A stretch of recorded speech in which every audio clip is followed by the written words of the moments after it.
Assalamualaikum warahmatullahi wabarakatuh.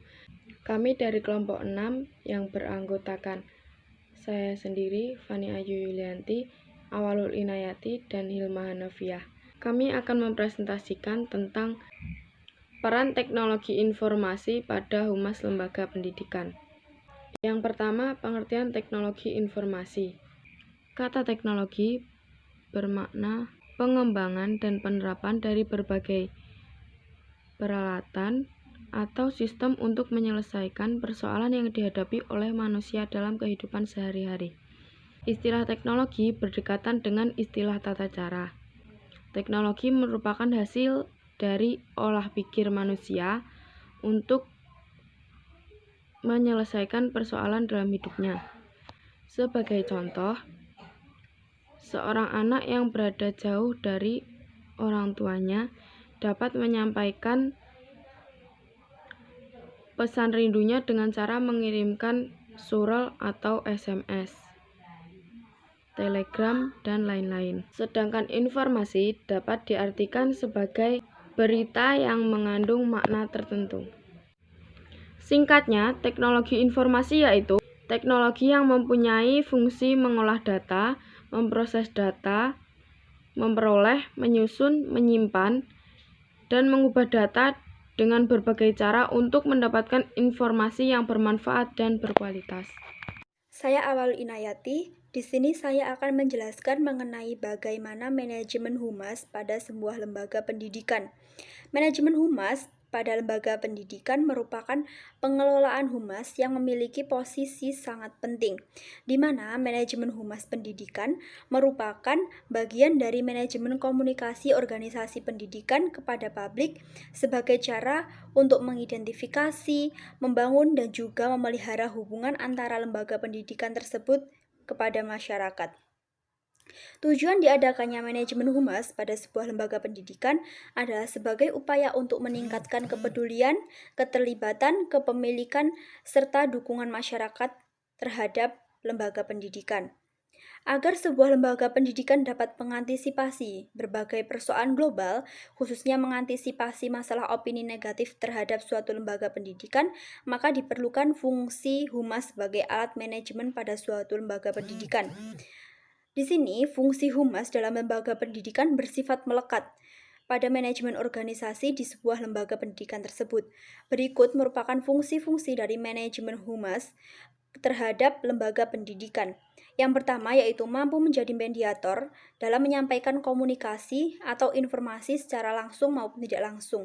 Yang kedua yaitu mendukung dan menunjang kegiatan-kegiatan yang berkaitan dengan mempublikasi terkait dengan lembaga pendidikan tersebut. Yang ketiga yaitu menciptakan suatu citra yang positif terhadap lembaga pendidikannya kepada masyarakat.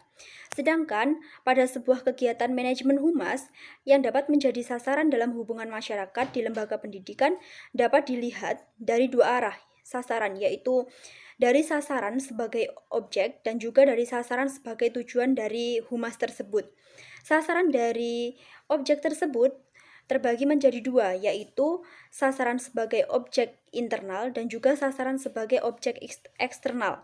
Sasaran sebagai objek internal meliputi siswa, guru, dan tenaga pendidikan. Sedangkan sebagai objek eksternal meliputi wali siswa, masyarakat, dan juga media massa. Baiklah, saya akan menjelaskan mengenai ruang lingkup public relation atau humas. Pada humas terdapat ruang lingkup mencakup seluruh kegiatan komunikasi, di antaranya membina hubungan ke dalam atau internal, yaitu menjadi bagian dari unit atau lembaga seperti penanaman saham dari karyawan.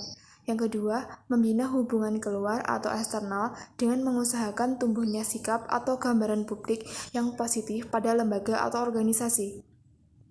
Tujuan public relation atau humas. Tujuan public relation yaitu untuk mempengaruhi publik untuk mengetahui dan mengenal lembaga atau organisasi, berupaya dapat merubah pandangan publik, serta menegakkan atau mengembangkan citra yang menguntungkan bagi organisasi atau lembaga. Saya Awalul Inayati. Di sini saya akan mencoba menjelaskan mengenai apa definisi dari public relation atau hubungan masyarakat. Dalam makalah, kami telah menuliskan 3 pengertian dari beberapa ahli. yaitu diantaranya dari The International Public Relations Association, yaitu sebuah lembaga humas terkemuka di Inggris dan Eropa. Mereka mengemukakan bahwa humas adalah sebuah rangkaian kegiatan yang diorganisasi sedemikian rupa sebagai suatu rangkaian kampanye atau program terpadu dan semuanya itu berlangsung secara berkesinambungan. Dari ketiga pendapat ahli yang telah kami ambil tersebut dapat diringkas melalui pendapat dari seorang pakar yang bernama Rick F. Harlow. Ia menyatakan bahwa dalam pengertian humas teridentifikasi elemen-elemen yang menunjukkan apa itu public relation. Jadi tidak hanya sekedar apa yang dilakukan oleh public relation, tetapi definisinya juga mencakup elemen konseptual dan juga operasional, yaitu sebagai berikut. Public relation adalah fungsi manajemen tertentu yang membantu membangun dan menjaga lini komunikasi, pemahaman bersama, penerimaan mutual, dan kerjasama antara organisasi dengan publiknya. Melibatkan manajemen problem dan juga atau manajemen isu, membantu manajemen agar tetap responsif dan mendapat informasi terkini tentang opini publik.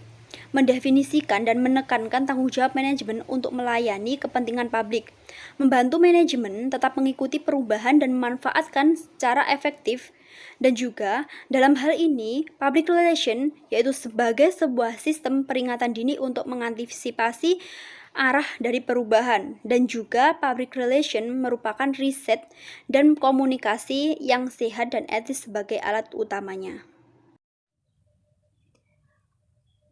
Perkenalkan, saya Hilma Hanafiah NIM 32. Baiklah, saya akan menjelaskan mengenai penggunaan teknologi informasi pada humas lembaga pendidikan. Revolusi industri saat ini telah memasuki industri 4.0. Pada tahap ini, internet memiliki peran besar untuk berkolaborasi dengan kinerja manusia. Perangkat terhubung dengan mesin dan berjalan secara otomatis, sehingga tenaga dan dana bisa ditekan. Kehadiran internet mampu memberikan keuntungan bagi humas dalam menjalankan tugasnya. Humas memanfaatkan internet untuk menjangkau halayak yang lebih luas dan besar. Dengan teknologi informasi, pengiriman informasi lebih cepat tersampaikan dengan sebaran lebih luas dan terdokumenkan dengan baik. Sekarang ini, kita memasuki era komunikasi di mana semua orang dapat berkomunikasi dan mengakses informasi melalui pencarian dan web.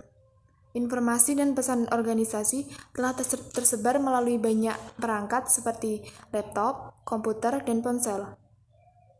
4 alasan humas menggunakan internet dalam pelaksanaan tugasnya yaitu: yang pertama, keinginan untuk mengedukasi; yang kedua, pencarian atau percakapan; yang ketiga, kebutuhan melihat kinerja secara langsung; dan yang keempat, kebutuhan dan penyesuaian. Sekian dari kelompok kami. Bila ada salah kata, mohon maaf.